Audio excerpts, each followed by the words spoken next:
ప్రేక్షకులకు నమస్కారం. శ్రీ పరాభవనామ సంవత్సర ఉగాది శుభాకాంక్షలు.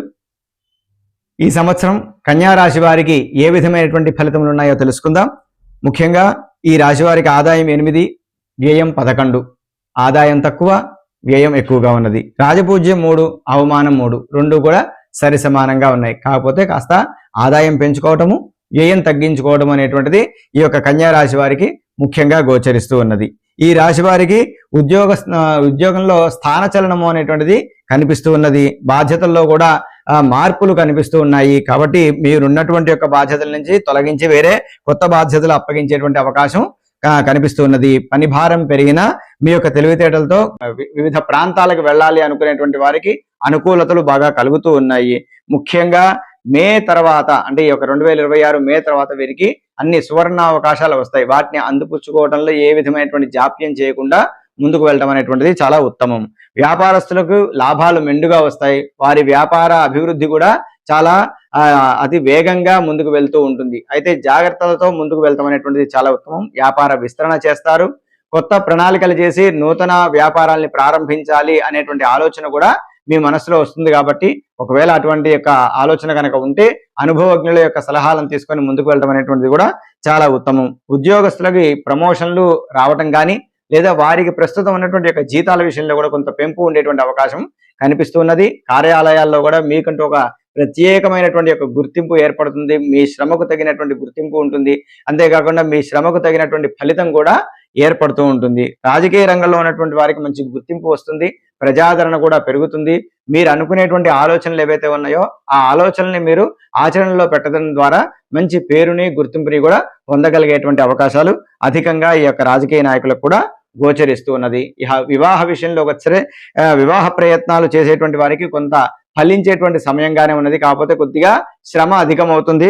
ముమ్మరంగా ఈ యొక్క ప్రయత్నాల్ని సాగించాలి. అయితే త్వరగా వివాహ నిశ్చయం అనేటువంటిది కూడా జరిగే అవకాశం ఉంది. దాంపత్య జీవితంలో ఉన్నటువంటి వారికి భాగస్వామి ఆరోగ్య విషయంలో కొద్దిగా శ్రద్ధ వహించాల్సినటువంటి పరిస్థితి కనపడుతున్నది.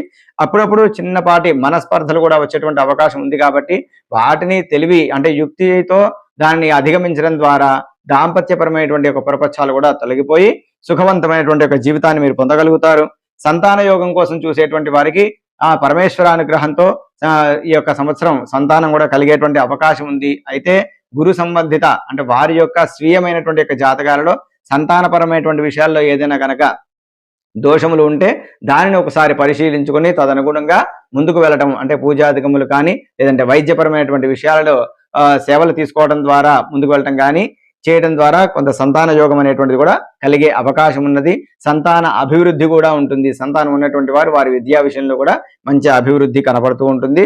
ఆరోగ్య విషయంలో మాత్రం వీరు మిశ్రమంగా ఉంటుంది. కాబట్టి కొద్దిగా జాగ్రత్తలు అధికంగా తీసుకోవాల్సినటువంటి పరిస్థితి ఉంటుంది. ఎందుకంటే ఇంట్లో కూడా పని భారం పెరుగుతుంది. ఇటు ఇంట్లోనూ కార్యాలయంలోనూ కూడా పని భారం పెరుగుతుంది. తదనుగుణంగా కొద్దిగా మానసిక ఒత్తిడి ఏర్పడుతుంది.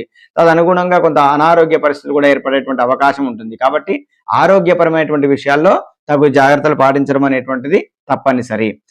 సొంత ఇంటి కళ ఉన్నటువంటి వారికి ఎవరైతే ఉందో వారికి కళ సాకారం అవుతుంది. ప్రయత్నము చేత మీరు అనుకున్నటువంటి యొక్క విధంగానే నూతన గృహాన్ని క్రయం చేసేటువంటి అవకాశం ఉంటుంది. గృహ ప్రవేశ సంబంధిత యోగం కూడా ఈ సంవత్సరం మీకు కనపడుతూ ఉన్నది.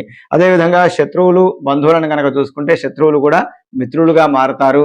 బంధువులు కూడా అతి చేరువ అవుతారు. అయినప్పటికీ అందరితో కూడా ఏ విధమైనటువంటి వ్యవహారాల్ని ఎంతవరకు వ్యవహరించాలో అంతవరకు వ్యవహరిస్తూ మీరు యుక్తితో మీ యొక్క జీవితాన్ని కొనసాగించడం ద్వారా ఆనంద భరితమైనటువంటి యొక్క జీవితాన్ని కొనసాగిస్తారు. అయితే మీ యొక్క రాశి వారికి అన్ని విధములా బాగున్నప్పటికీ ఆరోగ్యపరమైనటువంటి విషయాలలో కొద్దిగా ఇబ్బందులు ఉన్నాయి. కాబట్టి నిత్యము ఆదిత్య హృదయం పారాయణ చేయటము, ప్రాతకాలం నుండే సూర్య నమస్కారం చేయటం ద్వారా ఆ సూర్య భగవానుడి ద్వారా అనుగ్రహంతో మీకు పరిపూర్ణమైనటువంటి ఆరోగ్యం సిద్ధిస్తుంది. కాబట్టి సూర్య నమస్కారము, ఆదిత్య హృదయం పారాయణ చేయటం ద్వారా శుభ ఫలితాన్ని పొందాలని ఆశిస్తున్నాను.